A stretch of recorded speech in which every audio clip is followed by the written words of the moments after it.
Shalom, selamat pagi saudara-saudara yang dikasihi Tuhan Yesus Kristus. Selamat berjumpa kembali dalam renungan pada pagi hari ini. Saya mengucapkan salam sejahtera buat saudara semua dimanapun saudara berada. Damai dan sukacita oleh Roh Kudus melimpah senantiasa dalam hati dan kehidupan saudara semua.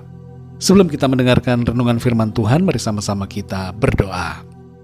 Bapa kami yang di sorga, Bapa dalam nama Tuhan Yesus Kristus, kembali kami datang kepadamu dalam doa kami pada saat ini. Kami mengucap syukur untuk berkat pemeliharaan Tuhan, perlindungan-Mu dari malam hingga pagi hari ini. Terima kasih buat kesehatan, kekuatan, dan segala berkat kebaikan-Mu. Pada saat ini kami mau mendengarkan sabda firman-Mu, urapi setiap kami. Berikan kami pengertian untuk kami dapat memahami akan firman-Mu. Dalam nama Tuhan Yesus kami berdoa. Haleluya. Amin. Saudara yang dikasihi Tuhan, nats Alkitab kita pada saat ini terdapat dalam kitab Kejadian 26 ayat 18-22. Saudara dapat membacanya secara pribadi kemudian melanjutkan renungan ini. Saya akan membacakan Kejadian 26 ayat yang ke-22. Tertulis demikian. Ia pindah dari situ dan menggali sumur yang lain lagi. Tetapi tentang sumur ini mereka tidak bertengkar. Sumur ini dinamainya Rehobot, dan ia berkata, sekarang Tuhan telah memberikan kelonggaran kepada kita, sehingga kita dapat beranak cucu di negeri ini. Saudara yang dikasihi Tuhan, George Stephenson menghabiskan waktu 15 tahun untuk menyempurnakan lokomotif yang digunakan untuk menggerakkan kereta. James Watts membutuhkan waktu 30 tahun untuk berhasil membuat mesin kondensasi. Charles Goodyear harus melewati 10 tahun berada dalam tekanan, kegagalan, kemiskinan, kesulitan untuk akhirnya berhasil menemukan vulkanisasi karet.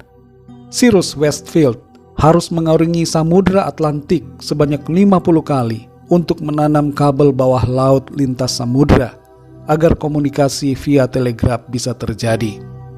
Masih banyak lagi penemu-penemu lain yang harus melewati banyak kesulitan dan tantangan dalam pekerjaan mereka untuk mencapai apa yang akhirnya mereka impikan.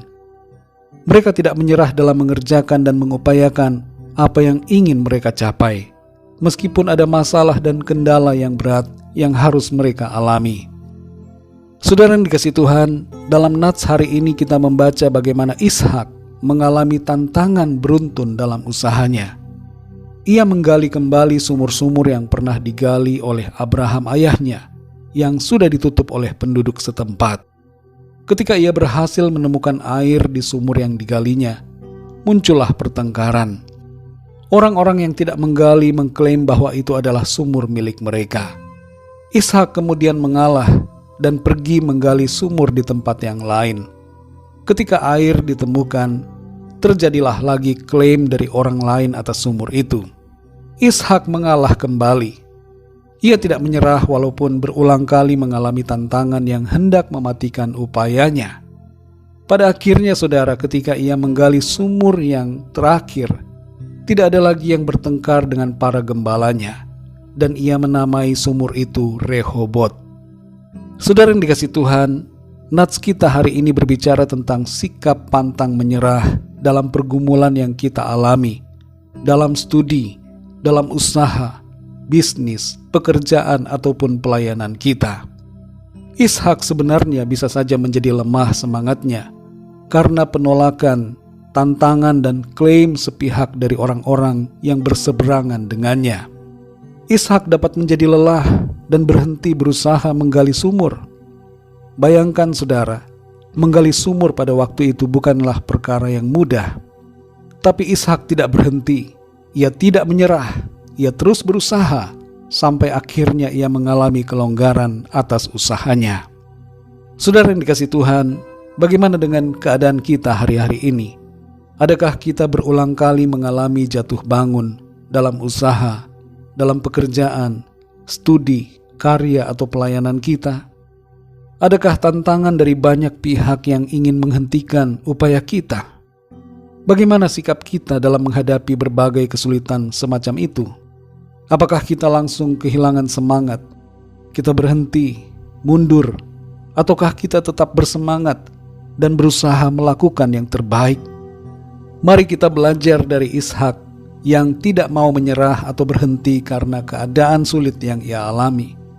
Ia tetap berusaha dan terus melakukan apa yang ia bisa lakukan dengan sebaik-baiknya.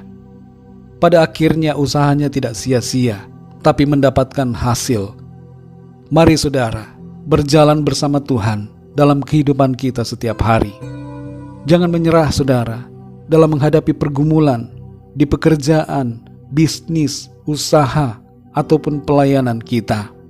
Jangan menyerah dalam segala bidang yang Tuhan sudah tetapkan bagi kita masing-masing. Usaha dan pekerjaan kita akan menjadi seperti Rehobot, di mana Tuhan memberikan kelonggaran dan memberkati usaha dan pekerjaan kita bagi hormat dan kemuliaan nama Tuhan. Mari kita berdoa saudara. Bapa kami yang di surga, Bapa dalam nama Tuhan Yesus Kristus, kami mengucap syukur untuk firman-Mu yang sudah kami dengar pada saat ini, mengajar kami untuk kami tidak menyerah dalam berbagai kesulitan, tantangan dan pergumulan yang kami alami. Kami boleh belajar dari Ishak yang tidak berhenti, tidak mundur, meskipun ada begitu banyak tantangan yang harus ia hadapi. Ia tetap melakukan yang terbaik dan percaya bahwa ada pertolongan dari Tuhan. Tolong kami juga ya Tuhan, supaya kami tidak gampang menyerah, tidak mudah putus asa dalam melakukan pekerjaan, usaha, dan apapun yang Tuhan percayakan kepada kami. Kami yakin ya Tuhan, sebagaimana Tuhan memberikan kelonggaran bagi Ishak, kami pun akan mengalami kelonggaran, Rehobot, di mana Tuhan menolong kami dan menyatakan mujizat kuasa-Mu dalam pekerjaan kami dan dalam segala aspek kehidupan kami. Terima kasih Tuhan, kami bersyukur untuk firman-Mu yang memberikan kami kekuatan dan sukacita untuk selalu bersemangat dalam mengerjakan tugas dan tanggung jawab kami untuk mencapai visi yang Tuhan sudah berikan kepada setiap kami. Berkati kami Tuhan di sepanjang hari ini dalam segala apa yang kami lakukan. Kami berdoa bagi yang sedang dalam keadaan sakit dan dalam pergumulan, agar Tuhan Engkau menjamah, memberikan kesembuhan, dan nyatakan pertolongan-Mu bagi setiap mereka. Terima kasih Bapa, kami bersyukur, kami percaya, kami terima jawaban doa, kami alami kemenangan bersama Tuhan. Dalam nama Tuhan Yesus Kristus, Tuhan dan Juru Selamat kami berdoa dan mengucap syukur. Haleluya. Mari sama-sama kita berdoa doa Bapa kami. Bapa kami yang di sorga, dikuduskanlah nama-Mu. Datanglah kerajaan-Mu, jadilah kehendak-Mu di bumi seperti di sorga. Berikanlah kami pada hari ini makanan kami yang secukupnya, dan ampunilah kami akan kesalahan kami, seperti kami pun mengampuni orang yang bersalah kepada kami. Dan janganlah membawa kami ke dalam pencobaan, tetapi lepaskanlah kami daripada yang jahat, karena Engkaulah yang mempunyai kerajaan, dan kuasa dan kemuliaan, sampai selama-lamanya. Amin. Terimalah berkat Tuhan. Tuhan memberkati engkau dan melindungi engkau. Tuhan menyinari engkau dengan wajah-Nya dan memberikan kasih karunia. Tuhan menghadapkan wajah-Nya kepadamu dan memberikan damai sejahtera. Berkat anugerah dari Bapa Surgawi, cinta kasih karunia dari Tuhan Yesus Kristus, dalam persekutuan dan penghiburan Roh Kudus, menyertai kita semua sekarang ini dan sampai selama-lamanya. Dalam berkat nama Tuhan Yesus Kristus. Haleluya. Amin.